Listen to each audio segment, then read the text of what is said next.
let's look at the issue of abuse. There are different kinds of abuse. Talk about sexual abuse, verbal abuse.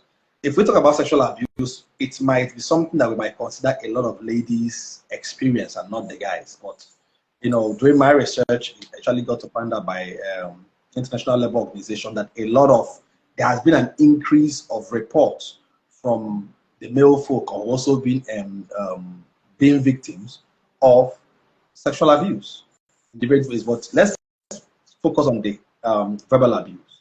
Now, there are incidences whereby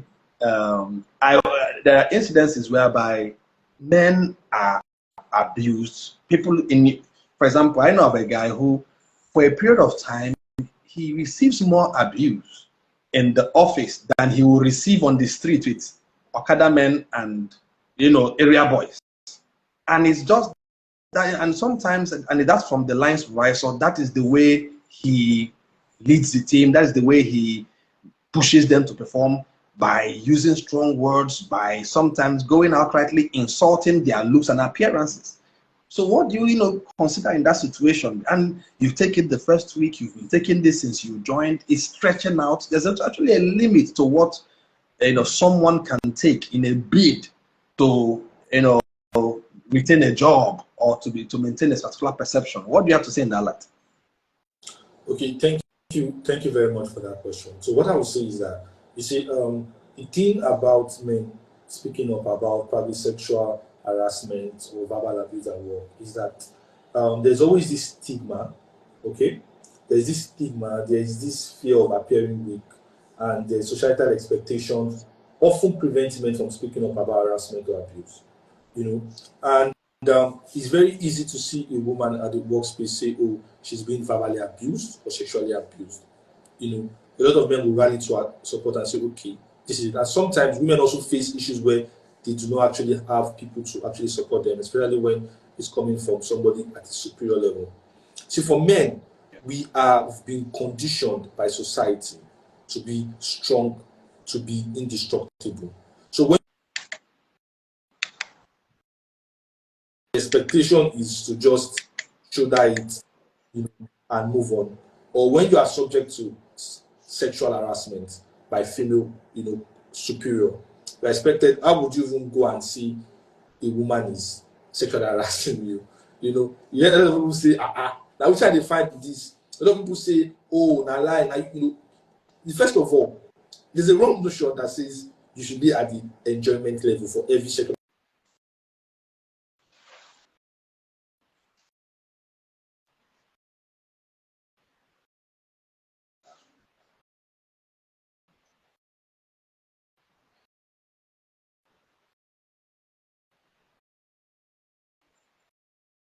out of their own free will, but society has conditioned men to say, you cannot speak up. You cannot speak up. If you say something, you become a mock, people will be laughing at you. Or you say, oh, my boss is shouting at me, he's doing this, he's doing that. People think you're a man now, you have a family to feed, you'll be an household man. What's the way out? So for me, the way out is important as a man that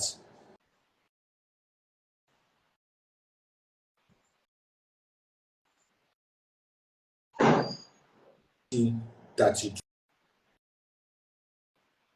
Let people see you and see the values that you embody. Okay? Now, in that same office space where you have an abusive boss or a female boss that sexually harass subordinates in the office space, that they would not want to dare, do you understand, try that with, or they would minimize the level that you will try that with, because there's a way these men carry themselves. As a man, you need to carry yourself as a man. When you begin to set boundaries in the way you talk, your composure, you will reduce the kind of negativity that comes your way. You will reduce it. So as a man, stand as a man whenever you are opportune to stand. Ensure that people know that you have values. There's a way a boss can tell you certain things, and you can politely let them know, oh, this is not something I appreciate.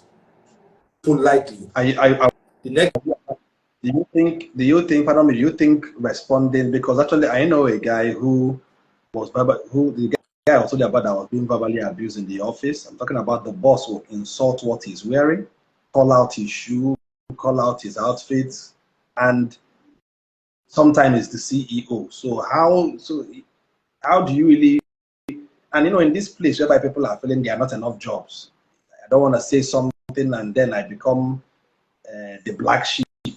Yeah. Okay, so at So the end of the that yes, at the end of the day, even if you are manly about your values, you communicate them as resounding as possible, and you stand firm by them. You cannot always control how the superior officer or the other person would react or respect them. Now, but if you've been able to communicate as politely as possible about what your issues are regarding such laws or languages, and there's been no change from the superior officer, or there's been constant banter, or even it has increased the gravity. At that point, you need to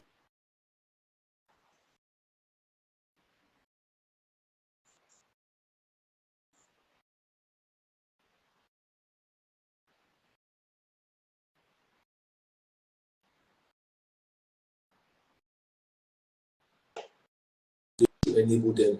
Sometimes these HRs do not have the power, the capacity, to ensure that there's respect, mutual respect, to that they take this abuse in this harassment as superior officers. And employees need to understand at the end of the day that there's so much an HR can do, because at the end of the day you are also an employee. But at the end of the day, when all means of you've experienced it, you've tolerated it, you realize there's no change, you've communicated as respectfully as possible, nothing has been done. If you think the HR of that company is empowered enough, because empowerment is important for an HR personnel, and you communicate that and nothing has been done, at that point, I think it's time for you to start considering alternatives out there. And that is why men should always ensure that they are professionals and they're very good at their job. If you are good at your job, if you put yourself out there within a short period of time, you get shooters, you get people that are willing to actually take you on. Because some things you cannot just change. You just have to remove yourself from that environment altogether. Okay. Before I hit the next question, we will be taking a few questions from the people who joined us live in a few minutes. So please, if you have any question, you can just start getting it ready. So we'll just, as we are rounding up, we'll give an opportunity for at least, we'll honor those who joined us live give them opportunity to ask questions. Now, let's move on to something that is very critical for us, and that is the issue of ego clash. So a man, in an office, sometimes there are egos, men and men. There are clashes of egos based on, sometimes it's not even based on the skill. Sometimes it's based on, I've been in this company for 5 years. You just joined last 2 months, and all of a sudden, you are, so okay, let's put it this way. I've been in this company, especially for companies that don't have the proper structure. I've been in this company for 4 years. I'm earning X amount of money. You just you just joined us to do what I'm doing, and you're earning twice my money. And then the guy, most likely, there's a way news filter. That guy gets into that system. There's a way the person gets to know that we are amongst the chosen ones here, and they throw their weight around. And all of a sudden, this person who has been there way longer feels, and this guy is not bringing meat. I know more than this guy that they just brought. They could have promoted me, but they brought this guy. And before you know it, there are clashes in meetings. So, even in a team circle, you give an instruction to do something, the guy just rebuffs it. The guy bounces it back at you. So what advice will you give guys in dealing with ego clashes, either with their their colleagues, either with their superiors, especially as it regards the mess ups of the management, or when people find themselves in a company that doesn't have structure, which by the lack of structure, it has created room for abuse of power and influence and positioning. What advice will you give men in how they should deal with ego clashes? Okay, So one thing about it is workplace ego clashes often stem from deeper issues like insecurity, status dynamics, or unspoken expectation, or show of dominance. And at the end of it all, the only thing that you can control is your immediate environment and yourself.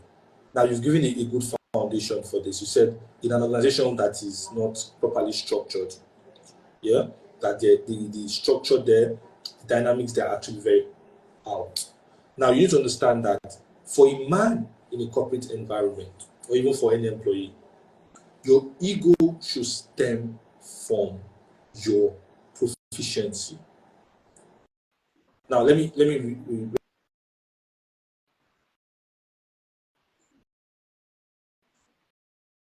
work. What should serve as your ego should be the quality of your work. Now, if your work is speaking highly of you, you don't need to do so much of talking as a man, except if there's a direct attack on your person or on your personality. So do not engage in unnecessary show of ego. A lot of men would, when a new person comes, they want to show off, oh, I have more influence. Or some funny men always even indulge in office territory in terms of fine babes in the office. Don't touch that girl, she's, funny things happen in the office space. Give us As a man that is, tell us a story. So tell us a story. Bless us with some life stories. Let's some, okay. Yeah. So go ahead. I had a friend one time that we had a discussion about a similar experience where a new joiner came into his company, a lady, and unknowingly to him, they had a good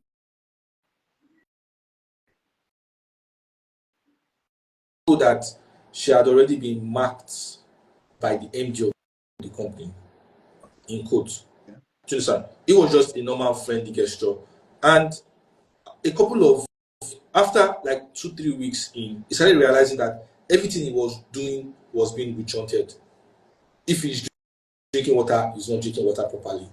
If he's doing this, he's not doing this properly. He just continued over time, until a colleague had called us that, do you realize that you are always friendly to has caught the eye of the MD? And you know how we can be with women. Automatically, he sees you as an enemy. And he was like, it made sense to him then that, oh, he understands better. So, going forward, he started avoiding this lady. She will greet like, he has carried his bag, you don't run. Safety first. Do you understand me? And he realized that the more he avoided that, the more the witch hunting reduced. So it's funny because some men in the office space have lost their priority when it comes to work to be done. You see MDs that have lost the fact that they are meant to be the chief commander of the company, they're meant to direct the company's affairs and meant to ensure that the company is productive. They are more interested in the women that are coming on board and how to mark territories. People that have lost their role, they begin to dive into that and are not supposed to be their role. And when you have an environment like that, when you are dealing with a superior officer, you need to tread carefully. Go and do the job that you are assigned to do. If you realize that your smile is too much or your laughter is too much, please tone it down for your own safety. And if you know you cannot tone it down, we change jobs. Start looking for an alternative, but they will sack you at the end of the day. Or everything you do will you just realize that you're not growing. You just say you're not growing. So as men, just have Okay. Let's because of time, let's swing it in this direction. Now, because of the point you mentioned, we also are aware, especially if you're in the 9 to 5, we also are aware that a lot of people have had instances whereby men feel frustrated that their female counterparts are progressing in their career because of sex appeal and flirtations or some behind the door activities that they are submitting some things to the meeting the needs of guys at the top or whatever that case may be. What will you advise? Practical advice will you give? Because I know when we say look for another job, look at we also have to take into cognizance the climate we are in. It's not as if we don't have jobs lined up. There are jobs, no doubt, but we also understand the climate we are in terms of in this country. So if you're telling somebody look for another job, what are you asking the person to do? In terms of, is that the only way out?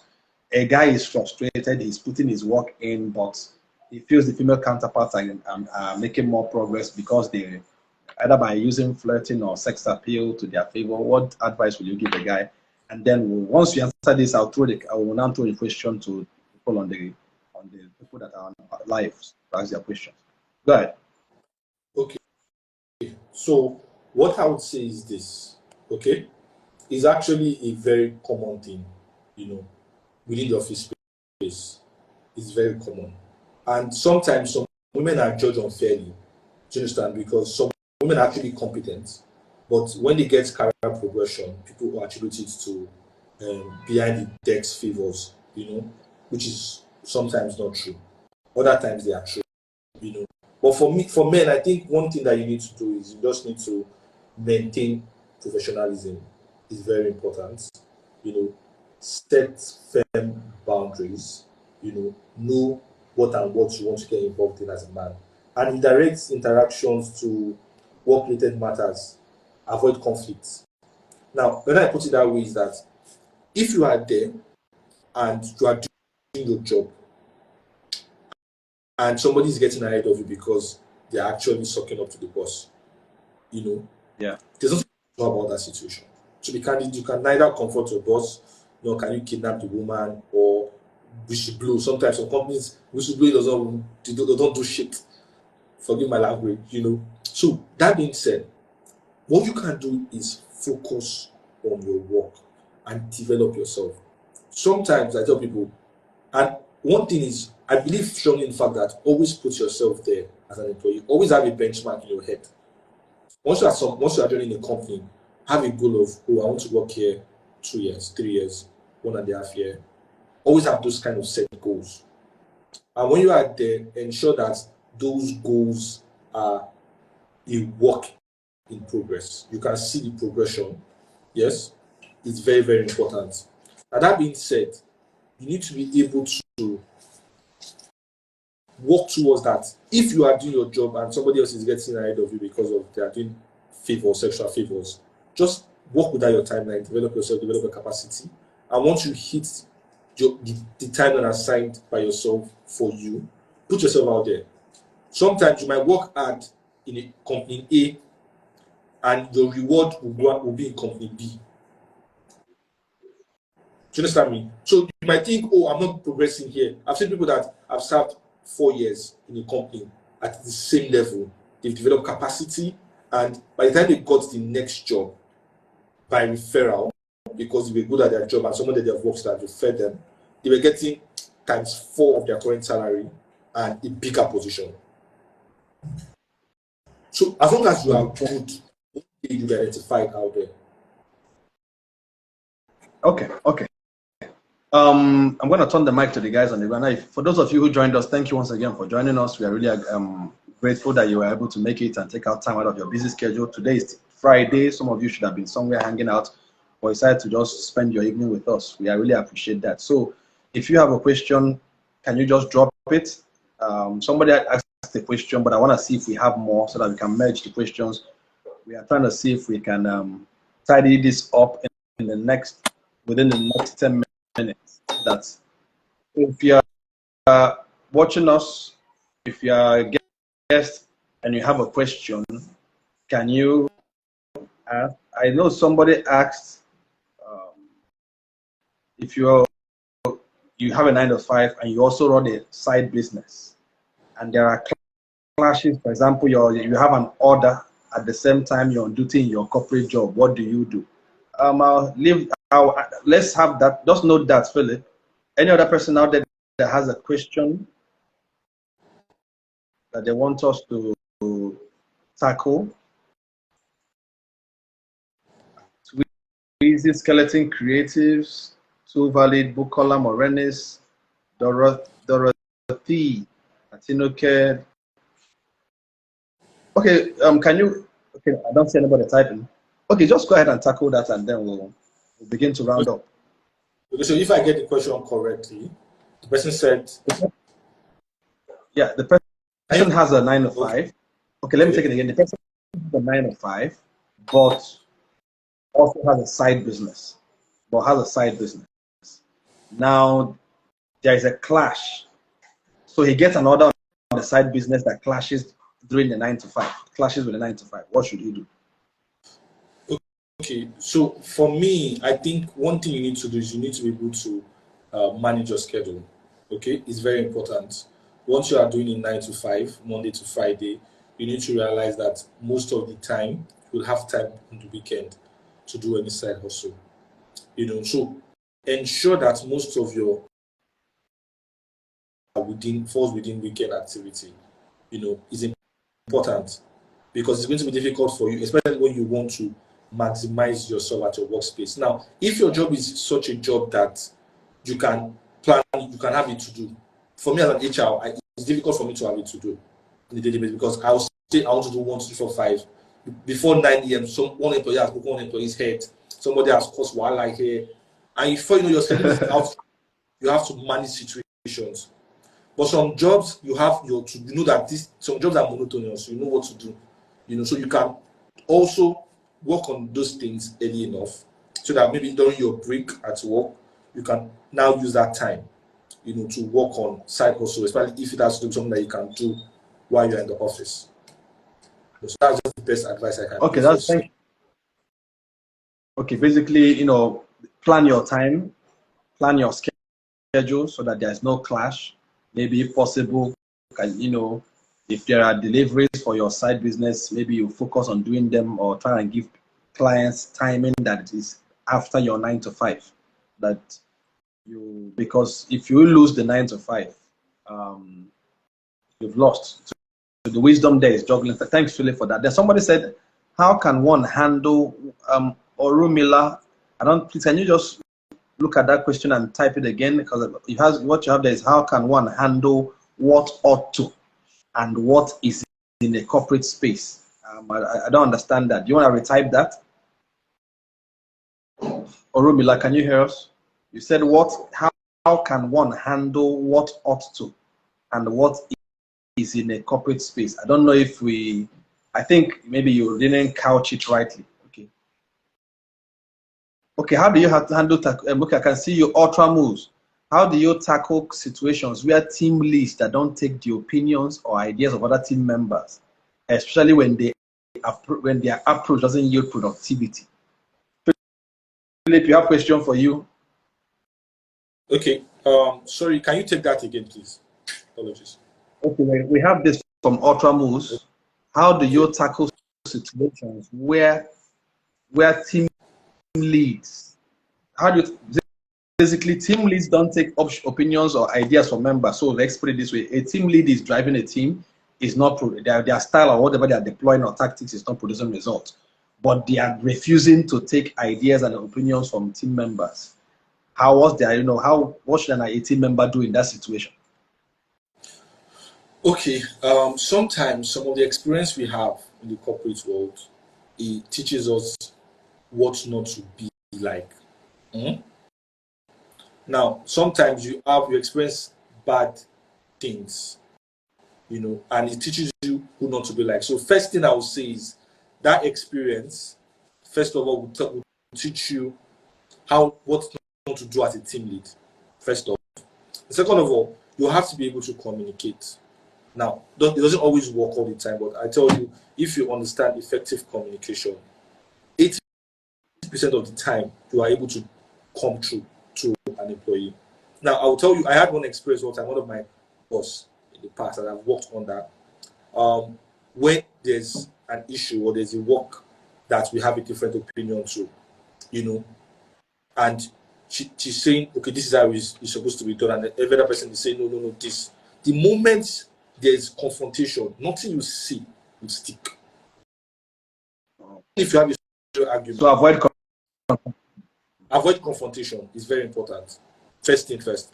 Now, what I do, Handina, is that I would let what she has asked to be done. and I would let that carry out first of all.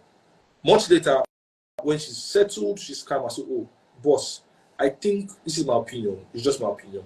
I think we can do it this, and this is why I think so. Now, if you feel it's not going to work, can you give me the chance to do it this way? Then we can do a compare and contrast to see if it is better. You know, the moment you come to them, communication is key. The moment you communicate with them in a way and manner that shows that you respect their authority, you appreciate their knowledge, but you feel that incorporating something different might bring about a better result, they will be more open to listening than being confrontational. Do you understand? So I think if you try that out, 8 out of 10 times, you might get through. Okay, I think, thanks, Philip. I think that's all my able to take during this segment. But I want you to leave us with this. I'm going to ask a question, a very quick question. This is it. Now, to men, what are the Romila, I think you were asking, what ought, okay.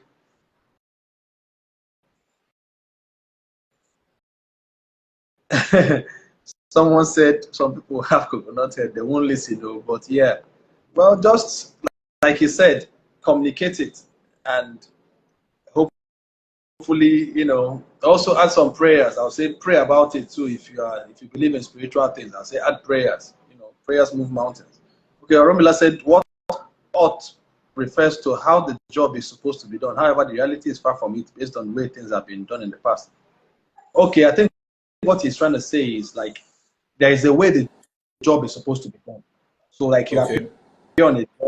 This is the way, this is the ideal way this job is supposed to be done. But this is the way they have been doing it in this company, in this place. Maybe it's the culture. How do you handle that situation whereby I think it's somehow similar, because I think this particular question kind of narrows it down to an issue about how process. Oh, this is the way they should do it. This is the ideal way to do this. But in this company, it just happened to be that they have been doing it this way, or in this team. How can I handle that situation to get them to know that this is the right way to do it? Because of time, I think it's the same thing applies. Communicate. I think the same thing applies. Make out time, meet the person one-on-one, and communicate. And if for everybody listening as well, I would advise you also try and go with some evidence to back up your what you are proposing. You can show some stats or pull up some records or show some case studies to show, oh, this thing I'm proposing you will do, these people did it, this have studied it, see their result, this result, you know, just some material that is not just you. Some let me chip this. Let me chip this. Yeah, go ahead. Briefly. We always tell you that culture will eat strategy for breakfast anytime, any day. And when some processes that are redundant are considered a culture thing in a organization that you find yourself, you need to understand that everything I've identified and everything Victor has reiterated are accurate. However, do not expect immediate response to change. It will be gradual, it will be progressive. You have to be persistent in showing them there's a better way to do it. Not aggressive. You begin to see results. It's not going to be you just expect them to accept your own position immediately. You know, just be consistent and hopefully, you know, it will pay out eventually. Okay, Philip. Thanks, guys, for asking that question. I just want us to close out on this. Philip, what are 5? Give us 5. You can list them. You don't need to explain them. 5 or 6 career sabotaging behaviors that men should avoid. What are 5 or 6 career sabotaging behaviors or actions that men should avoid at all costs? You can list them up. 5, yes? Yeah, 5. So, because of time. The one that comes first to my head is I use the word corporate affairs. You see, avoid fraternizing with women at the workspace. It will never pay out. You know, Mama, fraternizing now. We are not in medical school. Avoid office open relationship. Do you understand? Okay, avoid All it. this office couple life, avoid it as a man. Do you understand? Oftentimes, it is more detrimental to you, especially in an environment that you realize that there's a lot of territory, a lot of interest in the women in the office space. Avoid it. Sometimes you might have interest, but know how to manage it out of the office space. Avoid it. Two, avoid clash of egos. It's very important. Do not go to the office space to show off your muscle, show off your wealth, show off your spoken English. Let your job speak for you. Let your job speak for you. Then the second one I would say is you need to understand. You need to also have strategic relationship. And that boils down to do not paint yourself with a wrong personality in the office space. First impression matters in the office space. Now, what I would say is when you join a company for the first time, avoid having a wrongful tag and they're all over the place. Before you know, people don't take you serious. They're like, oh, is that one? That one talks too much. You can't trust him. Oh, one is always gossiping. Oh, avoid tags like that because it's going to delay or derail your career progression. But ensure that everywhere you are, you carry yourself with the utmost respect. You carry yourself is important. It's very, very important. Which other one? That's like four. You give us 3 or 4 now. I think I've given 4. And the one I was finally is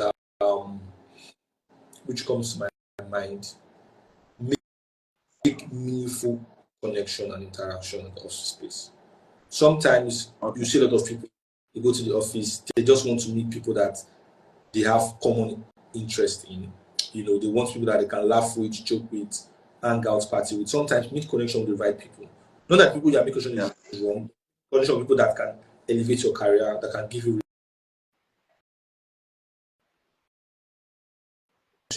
in the long run. So don't limit yourself to your age grade. Don't limit yourself to your play group. Expand your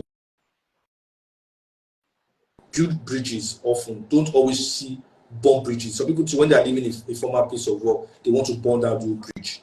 Let them that have left to have scattered everywhere. No. Always keep connections. Do not burn bridges. It's very important.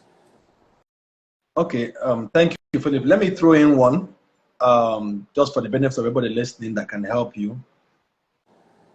Be mindful of your actions at company events, even when it is not taking place at the office. Let me repeat it. Be mindful of your actions at company events when it is not even if it is not taking place at the office. Men might have this tendency, it is end of year party. You now go there and drink to squalor, to stupor rather. You go and drink to stupor. Or you say, oh, this is a retreat. We are going for a retreat at in a way resort. It's not at the office. And all of a sudden you are the guy that is not waking up on time or always hanging around the female rooms, or you guys are going for a strategy session outside Lagos, and all of a sudden you are the one that decided to sneak in 2 bottles of VSOP on the trip. Come on, and you feel like, so I rather say avoid, because just like one of the things Philip has already mentioned, your image is very, very key. So, and don't say, but it's outside work. Whatever you do outside work can affect the outside work, especially in the presence of colleagues or superiors, can affect your image at work. Okay, thank you guys for joining us. I really want to appreciate everybody. Emeka09, thank you. Nita Eze, thank you for joining. Too Valid, thank you for joining. Ultra Moose, thank you. I am Perlita, thank you for joining. Orumila, thank you. Groovy Enna, thank you for joining. Esther Emmett, thank you for joining. Real Rights and Homes, thank you for joining. Who else joined us? Michael Esso, thank you for joining us.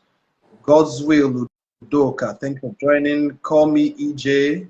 Emerald Elster, Sweet EJ, Mokwe also, Martina Forever, Lizzie Clems, Atinoke, Dorothy, Miss Olisa Twizy. I think I've gone through everyone. Thank you for joining. Really, thank you guys for making our time to be on this. I just want to say this is a series, so watch out for the next one happening on the last Friday in February. And of course, you know that February is the month of love, so I'm gonna be getting a guest that will scatter this whole place for us. Okay, thanks really for making our time. I really appreciate it. Guys. So the video will be, for those of you that joined late, this video will be posted on my YouTube channel. So please take out time, and on my Facebook channel. So please go and follow me on Facebook. Follow Philip. Philip, can they know your handle, please? Philip _Philip Gold. Philip Gold. Yeah, that's my handle. Okay, Philip Gold. So you can follow him and bombard him with more HR related questions. For me, on Instagram, I'm Vic Anazudo, at Vic Anazudo. At Facebook, is my full name, Victor Anazudo. On TikTok, at Vic Anazudo. And on YouTube, my full name. So thank you guys once again. Catch you on the next one. Peace.